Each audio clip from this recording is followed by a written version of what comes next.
Hello everyone, this is lecture number 7 on the topic relation and functions.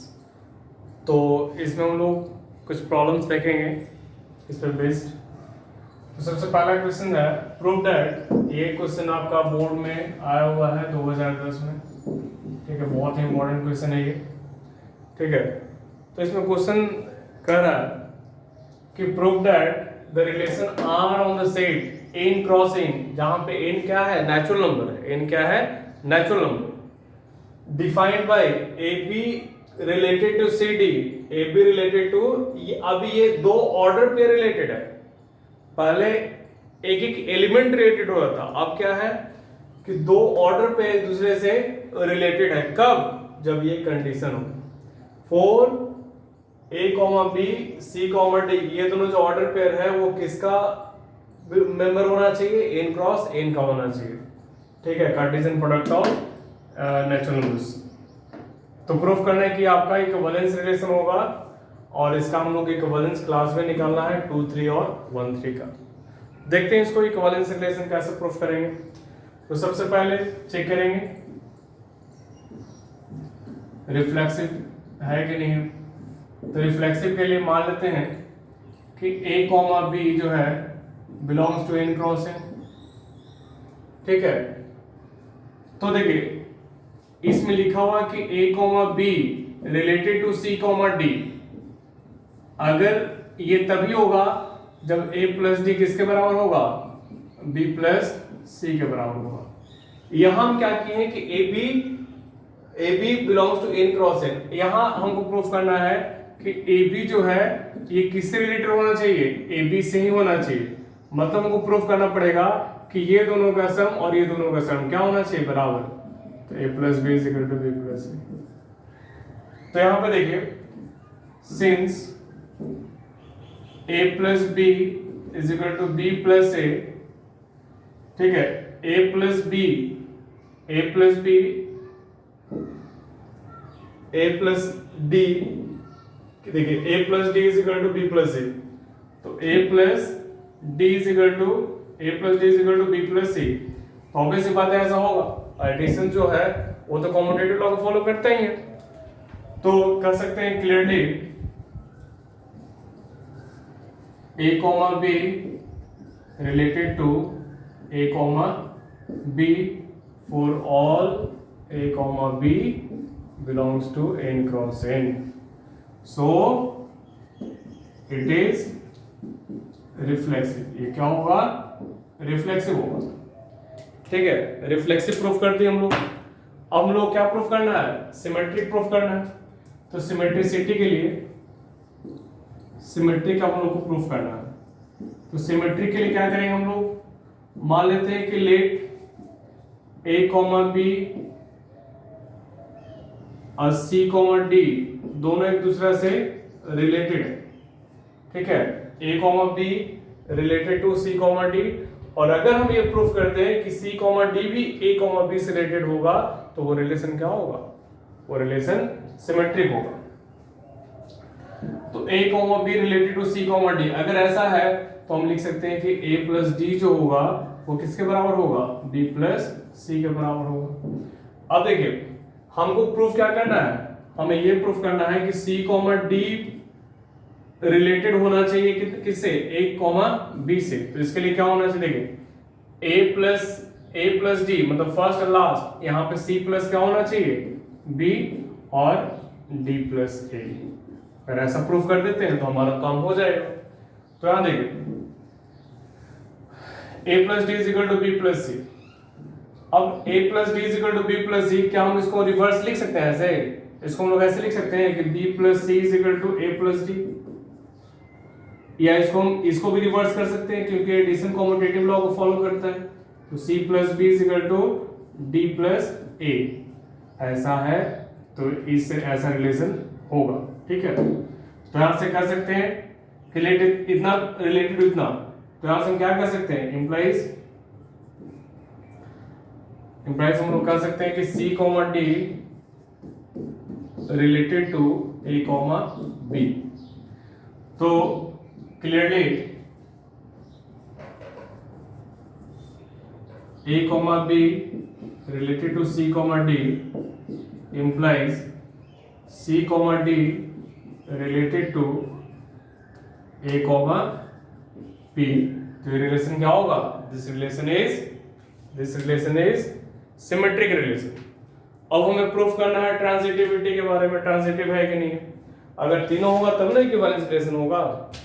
अब transitive proof करेंगे. Video को pause करके इतना आप लोग नोट कर लें, फिर आगे हम लोग पढ़ते हैं.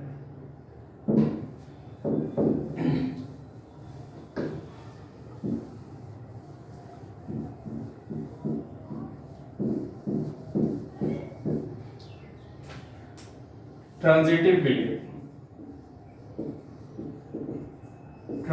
के लिए मान लेते हैं कि A comma B related to C comma D and C comma D related to E comma F. मान लेते हैं कि ये इससे रिलेटेड है और ये इससे रिलेटेड है. तो हमें प्रूफ क्या करना है? वी हैव टू प्रूव, हम लोग को प्रूफ करना है क्या कि A कॉमा B जो होना चाहिए वो रिलेटेड होना चाहिए E कॉमा F से. इसको साइड में हम इसको लिख लेते हैं. ऐसा हम लोग अगर कर लेते हैं तो रिलेशन क्या होगा? ट्रांजिटिव होगा. ठीक है. अब देखिए A comma B related to C comma D. तो according to the definition of the relation A plus D क्या होना चाहिए? B प्लस C के बराबर होना चाहिए. एंड यहां से C प्लस F किसके बराबर होना चाहिए? D प्लस E के बराबर होना चाहिए. इसको 1 मान लें और इसको 2 मान लें. ठीक है. दोनों इक्वेशन को ऐड करते हैं, एडिंग 1 एंड 2. तो क्या मिलेगा? A plus D plus C plus F is equal to B plus C plus D plus E. देखिए जो कट रहा है उसको हम लोग काट देंगे. ठीक है. तो देखिए D कट रहा है, C भी कट रहा है, तो A plus F is equal to B plus E हो गया. ठीक है. हम लोग ये प्रूफ करना था ना कि ये रिलेशन होगा. इसका मतलब प्रूफ क्या करना था? A प्लस A किसके बराबर होना चाहिए? B plus E. अगर ऐसा होता है तो ऐसा होगा. देखिए A plus F is equal to B plus E. A plus F is equal to B plus E. तो हम यहाँ से कह सकते हैं कि A कॉमा जो B है वो रिलेटेड है E कॉमा F से. तो हेंस इट इज ट्रांजिटिव. इसको इरेज करें नीचे. ठीक है. नोट कर लीजिएगा आप लोग.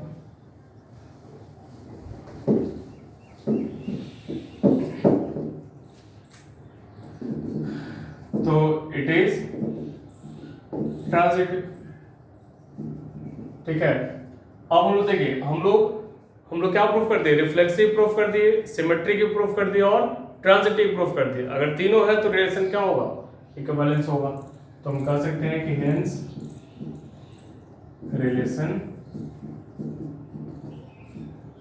Are is an equivalence relation. अब हमें निकालना है कि we have to find the equivalence class of 2, 3 and 1, 3. तो 2, 3 का इक्विवेलेंट रिलेशन निकालना है. इक्विवेलेंस रिलेशन ऑफ 2, 3 निकालना है या 1, 3 निकालते हैं. पहले कौन सा था? पहले 2, 3 था. एक निकालते हैं, दूसरा आप खुद से निकालेंगे. तो 2, 3 तो रिलेशन क्या था? देखिए रिलेशन था कि A comma B related to C comma D implies A plus D is equal to B plus C होना चाहिए. तो इसका मतलब 2 कॉमा वो सारा ऑर्डर पेयर होना चाहिए, वो सारा ऑर्डर पेयर होना चाहिए ताकि x कॉमा y जो है वो रिलेटेड होना चाहिए 2 कॉमा 3 से. ठीक है. अकॉर्डिंग टू रिलेशन वो ऐसा कर सकते हैं. ठीक है. तो ये जो 2 कॉमा 3 होगा वो क्या होगा? वो सारे order pair such that related कब होगा? रिलेटेड कब होगा? जब A plus D B plus C के बराबर हो. मतलब यहाँ कंडीशन हो जाएगा कि x plus 3 is equal to y plus 2 होना चाहिए. ठीक है. अब यहाँ से 2,3 इज इक्वल टू वो सारे order pair x, y such that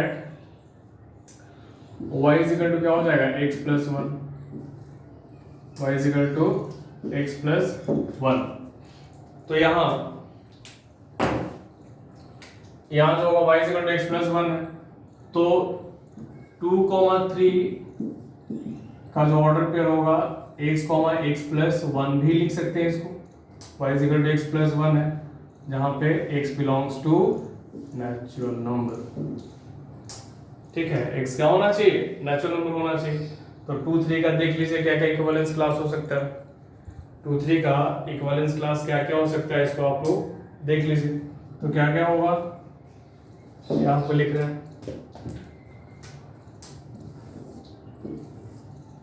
तो 2, 3 का जो इक्विवेलेंस क्लास होगा वही ना होगा जो यहाँ पे देखिए x क्या नेचुरल नंबर है, तो x 1 पुट कीजिएगा, तो 1 पुट कीजिएगा तो क्या होगा 1 2 फिर 2 3 फिर 3 4 फिर डॉट डॉट इस तरह से आगे बढ़ेगा। तो ये इसका इक्विवेलेंस क्लास होगा। अब हमें निकालना है इक्विवेलेंस क्लास ऑफ 1, 3 जो कि आप खुद से निकाल सकते हैं।